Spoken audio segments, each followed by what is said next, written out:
Bapak mah jualan ya Pak? Iya, yang penting dapat.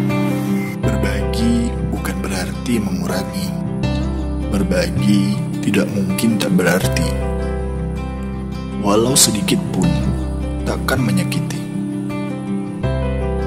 Sesederhana senyum pun dapat mengobati hati yang letih.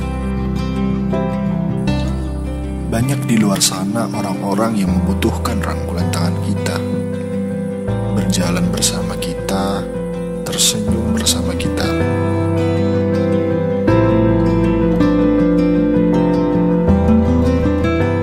Kita doakan semoga sukses dan bisa lancar dari ilmu. Semoga Tuhan beri rezeki yang banyak.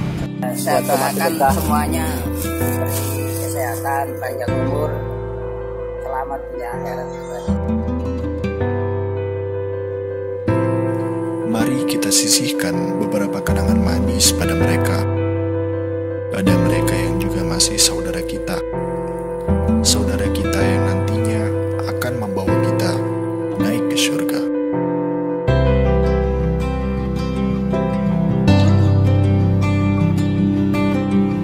Hidup lebih berkah dengan sedekah bersama Rumah Sedekah Nahdlatul Ulama.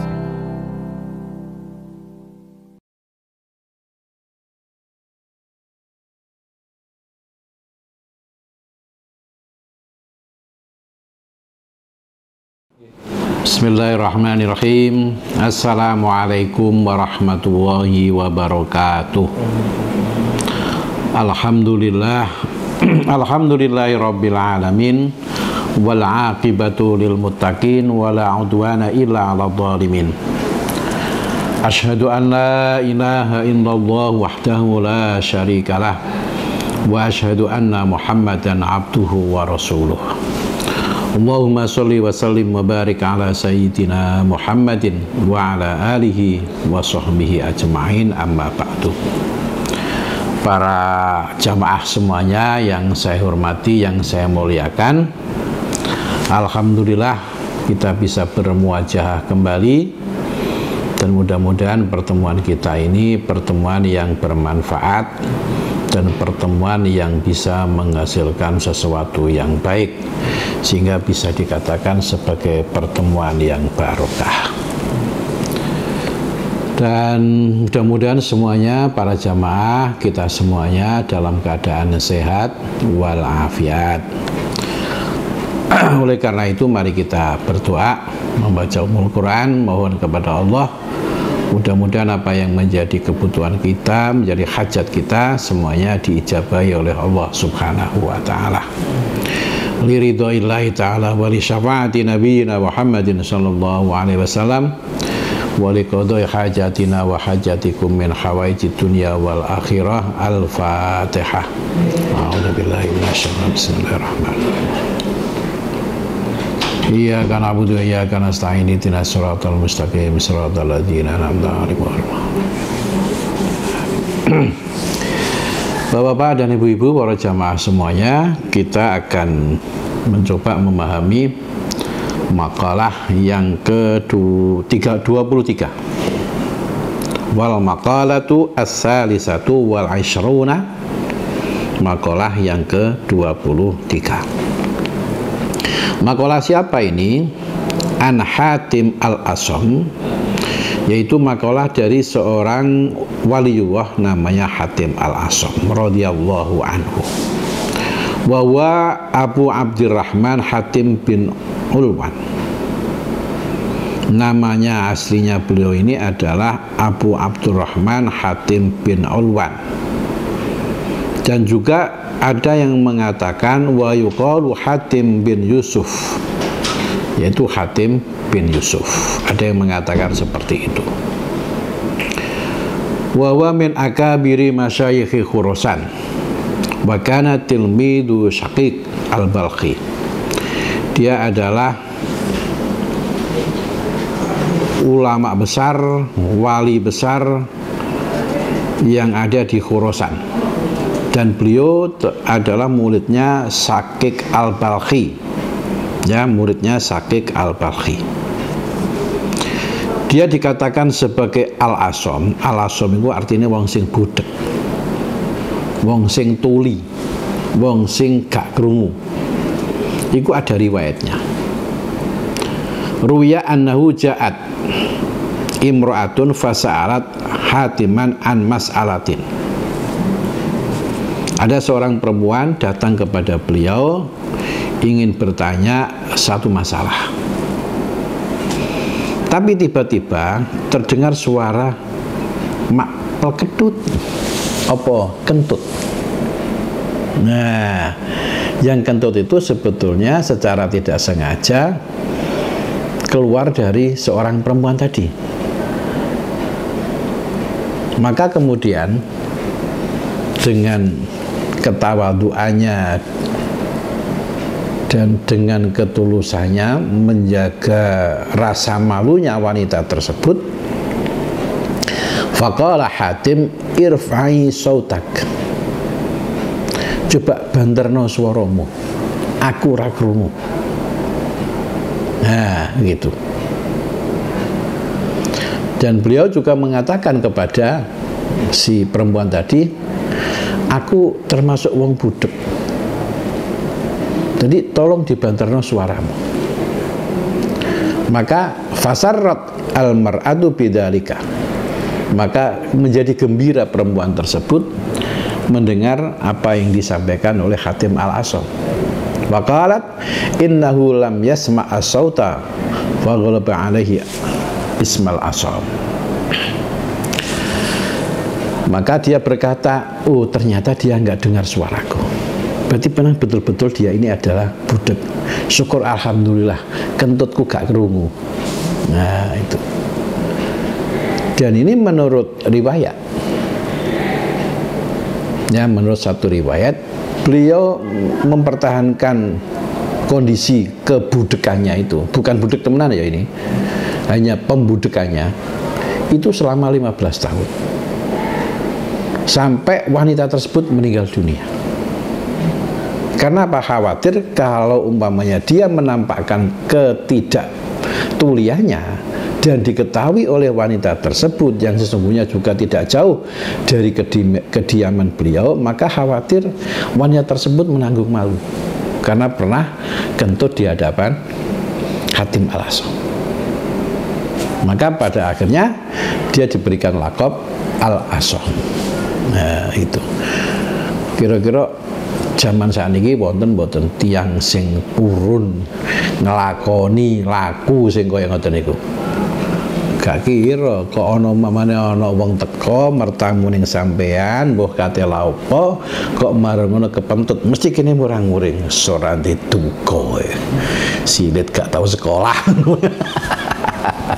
Mungkin ngoten ya. Ya Allah.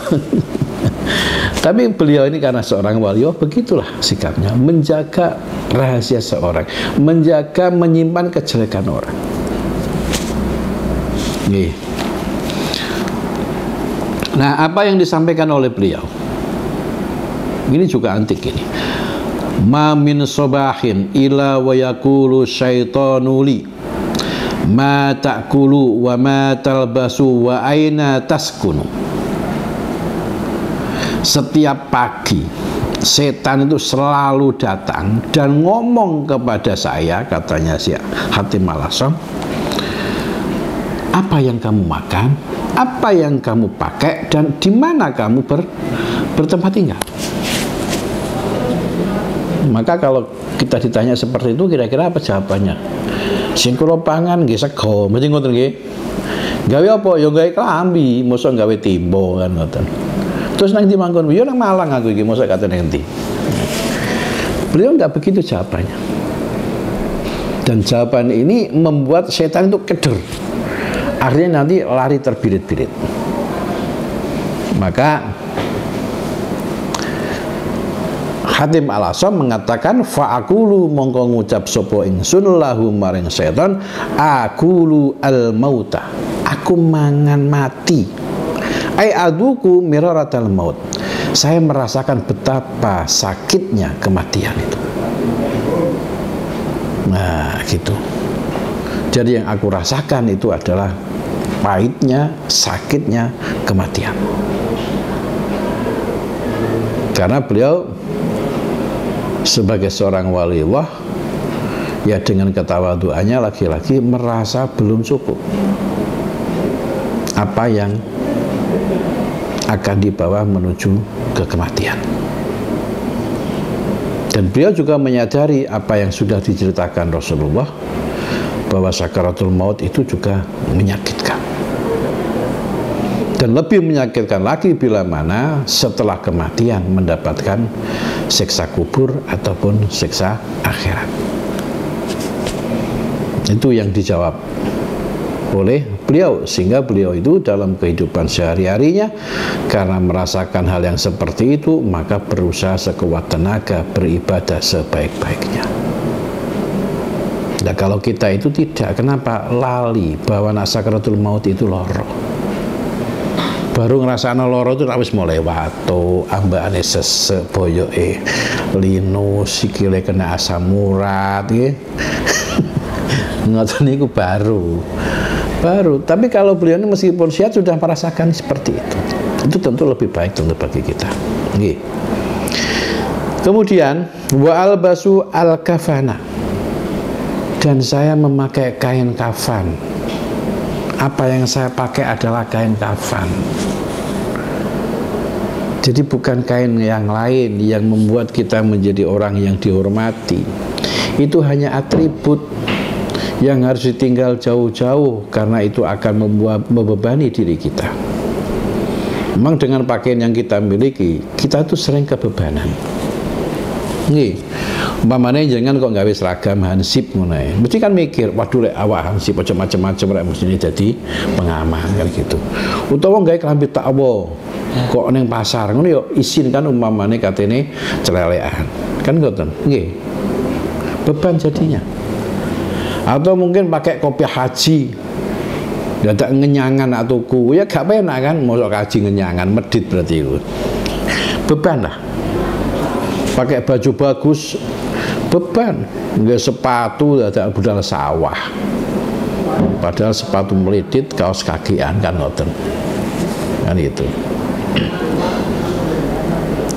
Jadi itu semuanya harus dibuang. Nah, pakaian itu tentu bukan hanya sekedar pakaian yang kita pakai, tapi juga jabatan. Jabatan itu juga menjadi beban bagi seseorang. Karena punya jabatan sesuatu kok mamane kate buuh. Butuh anak-anak nang ya. Kate buuh titik kok sawangan mosore aku ngene kok buuh titik kan ngono ya. Ngono. Jadi akhirnya anak-anak no.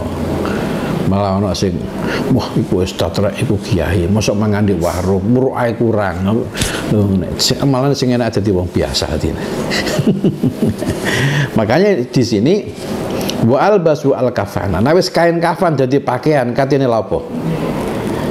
Kate eling apa? Kate eling bandha donyane, kate eling jabatane, kate eling status sosiale ndak wis. Ndak dieling. Jangankan kain kafan, kayak kain ihram tok ae.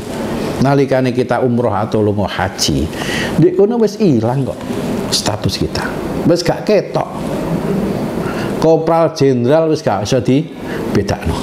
Kiai apa penyanyi ketok padha wae. Nah, ketok padha wae. Lho tapi kok wonten niku Pak, artis niku nalikane umroh kok ya tasik fashionable. Itu kan ketika tidak pakaian ihram. Tapi ketika berpakaian ihram melakukan umroh dan haji sapa sing kate bedakno? Kan ora sing protes. Niku kok saged nggih sehari ini pas umroh niku tasik kacamata nireng wedi terus klambine nggih seksi ngoten. Lho, kan gak waktune ihram. Nah, ihram ya gak oleh ngono rek. Klambine kudu sing longgar. Tangane ya kudu ketutup. Sing ketok cuma epek-epeke karo raine kan ngoten. Dan wis ngono iku wis ora iso. Sehari ini kene ketok ayu, tapi coba nih Mekah. Ini kalah karo wong Turki. Nih kalah karo wong Lebanon itu.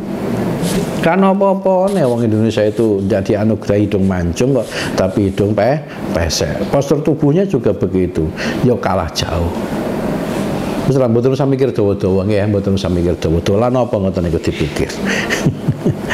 Jadi orang itu kalau sudah sehari-hari merasa dirinya hanya berpakaian kafan, ya wes ditinggalkanlah atribut segala itu, tidak menjadi kebanggaan. Wes dianggap itu sebagai tugas biasa, sebagai amanah yang harus dijalankan. Yang ketiga, wa askunu al-qubur, dan saya bertempat tinggal di kuburan. Bukan di rumah mewah, dengan mobil yang megah, dengan furniture yang juga megah, enggak. Saya di kuburan. Kuburan apa sih? Manggon kuburan itu apa sing hebat? Ya cuma 2 kali 1 kan, itu pun gak digawe kabeh. Sing digawe iku ya ning ngene liang lahat iku. Ya, sing ditutupi anjang-anjang niku. Nggih cuma niku tok. Bantale ya gak gawe papilo apa napa. Mboten. Tapi bantalan nggih bantalan lemah, bunder-bunder napa jenenge niku. Hah? Ini iku tok. Ini kalau sudah begitu, nggak usah kita bangga-banggakan. Nah, mendengar hal yang semacam itu, fayahrubu asyaitanu minni, maka kemudian setan lari dariku. Karena apa? Wong model ini ora kena diganggu. Wong model ngene iki ora kena dipengaruhi. Wong model ngene iki ora kena dirayu. Akhirnya setan lari terbirit-birit. Nah, nak panjenengan kepingin dadi wong sing gak keganggu setan, maka seperti inilah yang harus dilakukan. Nggih, sing dipangan pahite rasa kematian, sing dinggo kelambine adalah kelambi kafan, sing dinggoni adalah kuburan. Ngoten ya. Nah, wis ngono iku ora ana jenenge kedonyan, ora ana nuruti nafsu, ora ana sing jenenge kakean karep iku ora ana wis. Itu kalau kepingin tidak diganggu oleh setan. Nah, karena kita masih kepingin yang lain-lain, mangane sing aneh-aneh, gawe kelambine sing aneh-aneh, memayo sing aneh-aneh, ya setan pinter ngerayu kita dan akhirnya kita terbujuk setan. Nggih mboten? Nggih, pun. Lho niku rak dawuh Hatim Al-Asam sing wali. Lah kula mboten wali. Lho wali sampean cuma wali murid. Ya, ini tidak harus wali yang harus melakukan, semua orang harus melakukan seperti ini kalau kepingin tidak terganggu dari godaan setan. Pun. Niku makalah sing nomor 23. Sekarang makalah yang berikutnya adalah makalah yang ke-24. Wal maqalatur rabi'atu wal 'ishruna. Lan makalah sing nomor 24 ini berupa hadis anin Nabi sallallahu alaihi wasallam, man kharaja min dullil ma'siyati ilal 'izzit ta'ati aghnahu Allah ta'ala min ghairi malin wa ayyadahu min ghairi jundin wa azzahu min ghairi ashiratin. Kalau orang itu mau berpindah, mau keluar dari kehinaan kemaksiatan menuju kemuliaan ketaatan, ada 3 keuntungan yang bisa kita peroleh. Pokoknya wong gelem meninggalno maksiat lan menuju marang taat, ada 3 keuntungan yang bisa kita peroleh. Biasanya urusan untung biasanya purun jenengan nggih. Purun, pokoknya muni untung purun. Sampai-sampai ana wong jenenge untung padahal nyambut gawe rugi tok. Iku wonten. Tapi untung itu suatu yang menyenangkan. Nah, kalau ingin mendapatkan keuntungan, 3 keuntungan dari apa yang disampaikan oleh Kanjeng Nabi, yaitu kita harus mau keluar dari kemaksiatan menuju kepada kemuliaan ketaatan. Apa sih keuntungannya wong iku nak gelem ninggalno maksiat menuju ketaatan? 1, aghnahullahu ta'ala min ghairi malin. Allah akan memberikan kekayaan meskipun tanpa harta benda. Soalnya apa? Sesungguhnya kekayaan bukan terletak pada harta benda. Kekayaan itu terletak pada hati seseorang, antenge wong. Ya, anteng ati dalam melakukan segala sesuatu itu disebut kekayaan. Meskipun iku wong duwe bondo donya umpamane omahe telu magrong-magrong, bojone ya telu, mobile ya telu, anake ya telu umpamane, tapi kalau hatinya tidak anteng menerima apa yang menjadi anugerah Allah Subhanahu wa ta'ala, itu belum kaya dia. Nah, makanya kalau orang itu mau keluar dari kemaksiatan menuju ketaatan, akan diberikan anugerah oleh Allah berupa ketenangan hati, sehingga menerima apapun itu diterima dengan lapang dada, sehingga menjadi orang yang paling kaya. Jadi aku pengen sugih niku kunci nih. Gak nyambut gawe, gak harus berwirausaha, harus memanfaatkan peluang sekecil apapun, melakukan satu dua perusahaan besar, enggak. Pokoknya hati sampean niku gelem keluar dari kemaksiatan menuju ketaatan, hati sampean dianugerahi Allah sing nganteng, sehingga apa? Seluruhnya itu diterima dengan lapang dada, maka Anda akan jadi orang yang paling kaya. Nah, ini yang satu. Wong diparingi ngono penak pun. Nggih. Sehingga ana wong duwe apa wae ora kemecer. Ana wong tuku ope ora gupuh. Ana wong umpamane mbangun apa wae ora panik. Tenang. Iku montore apik ganti babahno. Iku bojone anyar ya wis dipikir di bojo anyar iku penak. Bojo siji tok ae bingung apa meneh bojo ngene rekening bermiliar-miliar ya gak apa-apa, dipikir kok gak bertanggung jawab. Tenang-tenang ae wis apa sing diparingno Allah, inilah kita terima dan disyukuri dan dimanfaatkan untuk ibadah. Ngoten nggih ya? Wa ayyadahu min ghairi jundin, dan Allah akan memberikan kekuatan tanpa harus ada pasukan. Ya, tanpa harus ada pasukan. Sebab apa? Semuanya itu ditolong oleh Allah dengan kekuatan Allah. Dan kalau Allah sudah menolong orang, sudah memberikan ma'unah kepada seseorang, tidak ada satu orang pun yang mampu mencegah. Ketika kekuatan sudah diberikan Allah kepada seseorang, maka apapun bisa dilakukan. Mau ngaten nih? Rak penak saya ngoten niku. Penak.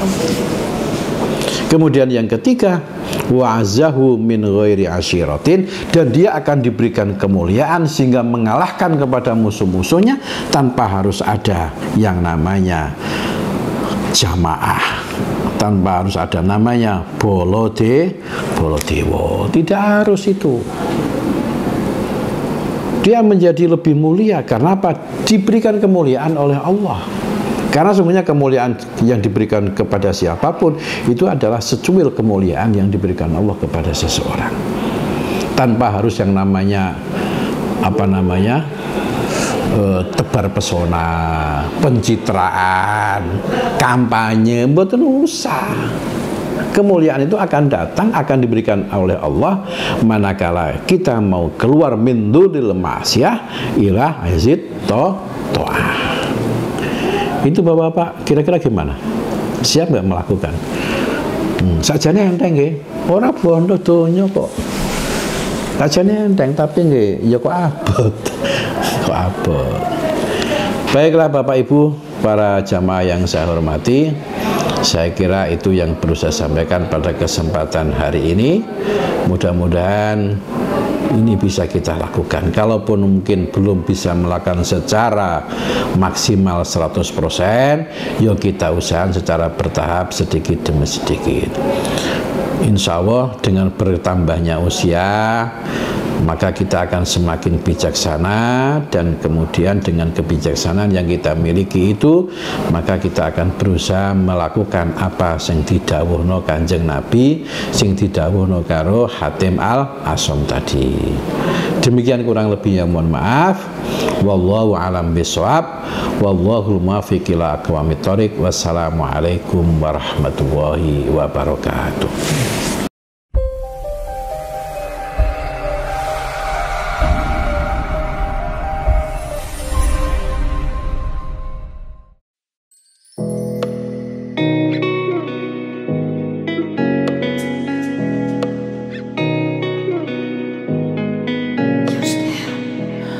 Sore hari ini kita akan berkunjung ke rumah korban kebakaran yang kebetulan ini mirisnya satu keluarga penjual bubur yang korban kebakaran karena gas LPG.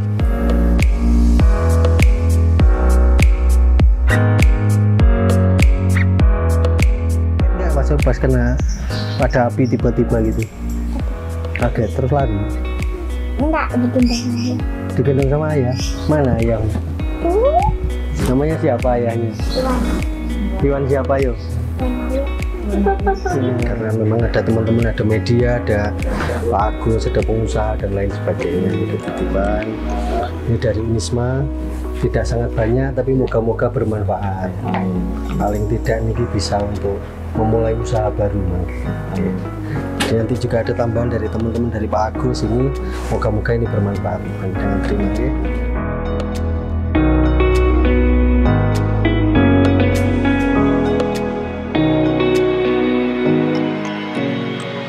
Terima kasih Bu Sadi. Salim. Yang kita berharap semoga itu bisa bermanfaat, dan yang paling penting bantuan ini bisa menumbuhkan semangat yang bersangkutan untuk kembali bangkit, bekerja, bangkit untuk mencari bekal untuk ibadah kepada Allah Subhanahu wa Ta'ala. Pesan yang terakhir, kita semua jangan pernah lelah berbuat kebaikan, karena kebaikan itu tidak akan pernah lekang oleh zaman. Terima kasih. Wallahumma muwaffiq ila aqwamit thoriq. Wassalamualaikum warahmatullahi wabarakatuh.